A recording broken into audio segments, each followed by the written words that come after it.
So thanks for the introduction and welcome everyone to this session. I want to mention that the project I'll be talking about was spearheaded by USC's Public Exchange. This is a new office within USC that builds strategic partnerships between USC researchers and public and private partners. And we've also received funding from USC Dornsife and the Keck School of Medicine. The project involves a large multidisciplinary team, including Wendy, who's moderating, and a multi-sector team of collaborators.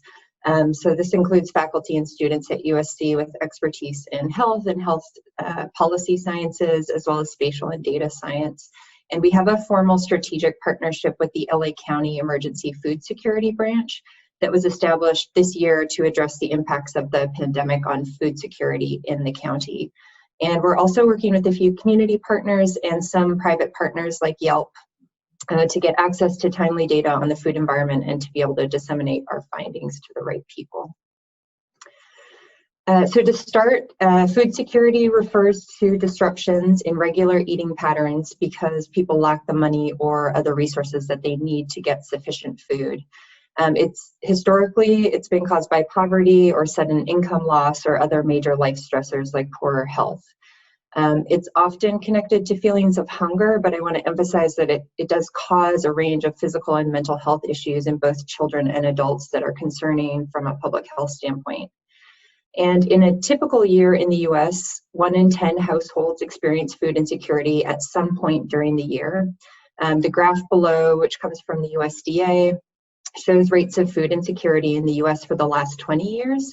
And you can see that this rate spiked up to 15% after the recession of 2008 and took almost a decade to return to the typical 10% rate, which is not something that we're proud of. So we were concerned about food insecurity and the spiking during COVID-19 because the pandemic has disrupted so many aspects of the food system and people's ability to access food. So we've seen issues in the food supply chain, increased prices of some staple foods. We've seen a lot of food outlets closed or have limited their hours. And for the people that are trying to purchase foods, a lot of these folks have lost their jobs, making it harder for people to just afford food. It's also become more difficult for lower income residents to get school meals for their kids and other forms of community assistance they might have been getting before. And on top of all of this, it is scary to go out in public and get food. And so our research questions and the main things that our team wanted to understand was what has been the impact of COVID-19 on people's food access and food security, specifically focusing on LA County. And what strategies do we need to support food security during the pandemic?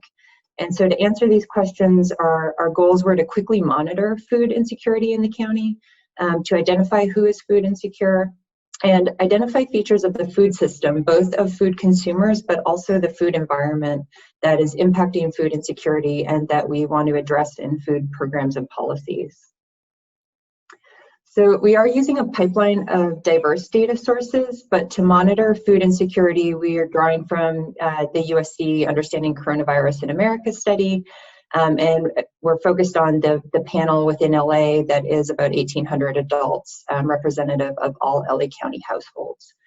The panel participants are being tracked weekly, and we have added questions to the survey to measure changes in food behaviors, food access, and food security using validated measures of food insecurity that are comparable to historical data. And so our key findings are that 1 in 4 LA County households experience food insecurity at some point during the first 4 months of the pandemic, from April until the end of July. Specifically, 26% of households in LA County had some level of food insecurity, which is close to 900,000 households. And when we look just at low-income households, 42% of those households experienced food insecurity during the pandemic.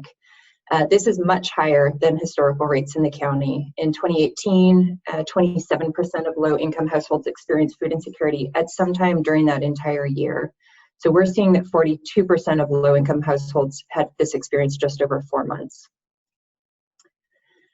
We were able to use the panel data to profile the people who experienced food insecurity. The majority were female, Hispanic, low income, and between 18 and 40 years old. And half of them had children living in their household. We also saw that the surge in food insecurity has started to affect higher income households who typically aren't food insecure. So almost 1 in 5 households that experience food insecurity were higher income, with annual incomes typically between $60,000 and $100,000. Using regression models, we tested a wide range of predictors and found that the key factors that significantly increased someone's risk for food insecurity were having a low income and being unemployed. This is sort of what we expected. We also found that younger adults, somewhat surprisingly, between the ages of 18 and 50, were at a higher risk for food insecurity. 18 to 30-year-olds had the highest risk, while 65 and older had the lowest. And over and above these risk factors, people who were single parents had an added risk of experiencing food insecurity. As we tracked food insecurity over time, we did see some positive changes. Food insecurity really peaked in LA County between April and May, when 26% of the population was food insecure, and it declined in July. About 10% of households and 14% of low-income households were food secure in June and July. So although this is a great improvement, these rates are much higher than what we would expect in a typical month in the county. In 2018, we used LA County data to estimate that about 5% of low-income households experience food insecurity in a typical month. So that's much lower than the 14% that we're seeing now, or in midsummer. When we look to see what type of households remained food insecure between April and July, they tended to be people living in poverty who had young children and who had fewer family and friends. They were also less likely to have received government financial assistance during the pandemic, like unemployment insurance, and they reported more difficulties getting food. So things like barriers, like they didn't have a car and found it difficult to go and get food. As food insecurity rates declined, we observed a parallel increase in the use of food assistance. I'm running out of time, so I'll mention this result really quickly. We saw a big influx of people using CalFresh, also known as the Supplemental Nutrition Assistance Program, and found that folks that got this assistance during the pandemic were 20% more likely to transition to food insecurity if they'd been food insecure. And lastly, I want to just emphasize that we are seeing that the food environment matters. About 1 in 4 LA residents live in food deserts where they don't have easy access to a grocery store. And we saw that people who regularly experience food insecurity had more difficulty getting food, and this seemed to be linked to features of the food deserts that they live in. So to end, just mention where we're headed next. We are working on evaluating how the food environment has changed and if food has become less accessible. And we're doing this by looking at Yelp data to see food outlet closures, and also large-scale mobility data to understand where people are going to get their food. And lastly, we are continuing to do more work using statistical models and longitudinal data tracking food insecurity through the end of the year to understand the factors that really are predicting people's food insecurity, but the transition and what's helping people transition from food insecurity to food security. And I'll end on our key goal has really been to share these findings with partners and form food programs and policy. So we do have 2 reports that are out, and on the links here that are hyperlinks on the slide. And we are continuing to share our work with local government who have been using these reports to inform new funding and also new city motions to address food insecurity this year.